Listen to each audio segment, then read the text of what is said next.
లేదండి, ఇది మూడోసారి. ముందు 2 సార్లు కొట్టాడండి.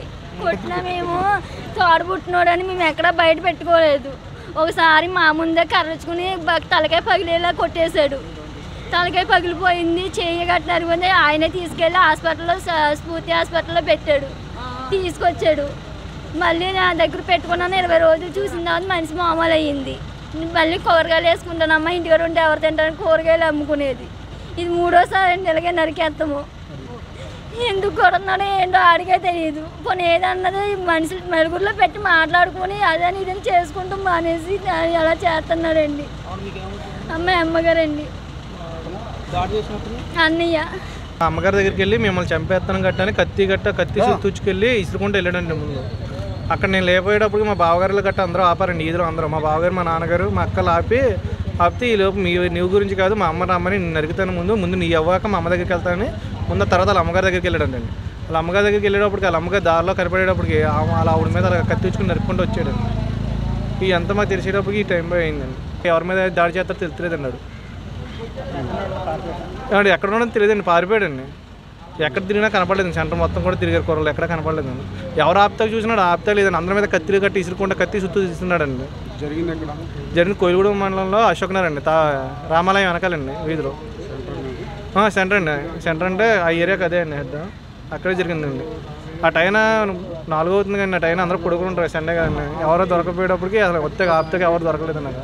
వీడు కూడా వచ్చిన 2-3 వస్తే అందరి మీద కత్తి కట్ట ఇసురుతాం మొదలెట్టాడండి. భయమేసి ఎవరో వెళ్ళలేదండి. మేము వెళ్ళే టైంకి అక్కడ ఒకటి పడిపోయిందండి. అంబులెన్స్ ఫోన్ చేయడానికి చాలా గంట తర్వాత కానీ అంబులెన్స్ రాలేదండి. వచ్చిన తర్వాత గవర్నమెంట్ హాస్పిటల్కి వెళ్ళి అక్కడ అంబులెన్స్ పని చేయట్లేదండి. అసలు 2 అంబులెన్స్ కూడా ఎదురుకుంటే పెట్టి కూర్చున్నారు కానీ ఇన్ని అంబులెన్స్లు ఫోన్ చేసినా, ప్రైవేట్ హాస్పిటల్లో ఫోన్ చేసినా రాలేదండి. అంటే ఎక్కడికి వెళ్ళినాయి గట్టని చెప్పారండి. ఇక్కడ ఉన్న హాస్పిటల్ అంబులెన్స్ ఇప్పుడు ప్రైవేట్ వచ్చిందండి. వచ్చేటప్పటికి గంట, అక్కడ హాస్పిటల్లో కూడా గంట పట్టేయండి. అదే అండి. అక్కడ డాక్టర్లు ఎవరు లేరండి. ఇక్కడ డాక్టర్లు తెలియదండి. మమ్మల్ని లోనకి వెళ్ళనెత్తలేదండి. సీరియస్గా బాగా క్రిటికల్గా ఉంది ఆవిడ పరిస్థితి, చెప్పలేము. గుంటూరు గట్ట తీసుకెళ్ళమని అంటున్నారండి. లోనకి వెళ్ళకుండా బయట చెప్పేస్తారు. మా రిలేటివ్స్ అండి ఆవిడ. అయితే హాస్పిటల్ ఇలా జరిగిందని తెలిసి వెళ్ళాం. వెళ్ళేటప్పటికి ఇవాళ సండే అవడంలో ప్రైవేట్ హాస్పిటల్లో అంబులెన్స్లు సర్వీసులు లేవు.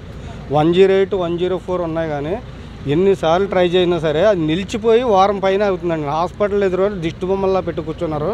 అసలు ఈ గవర్నమెంట్ అనేది ఏం చేస్తుంది అనేది అసలు పెద్ద విచిత్రం అండి. గవర్నమెంట్ అసలు పని చేస్తుందా లేదా? గవర్నమెంట్ హాస్పిటల్ 100 పడకల హాస్పిటల్ అన్నారు, డాక్టర్లు లేరండి అక్కడ. కోయిలగూడెం మండల హెడ్ క్వార్టర్లో ఆ రకంగా ఉందంటే అది చాలా ఇది. గవర్నమెంట్ ఏం చేస్తుంది అనేది అసలు ఎవరికి. 108 ఫోన్ చేస్తే 1 మినిట్లో వచ్చేదండి. అటువంటిది గంటల తరబడి ఆవిడ అక్కడ ఉంటే సీరియస్ అయిందండి. బాగా సీరియస్. అంత సీరియస్లో ఉన్నప్పుడు కూడా అలా చేయడం చాలా అది ఇది. ప్రైవేట్ హాస్పిటల్లో అంబులెన్స్ పెట్టుకొచ్చారు.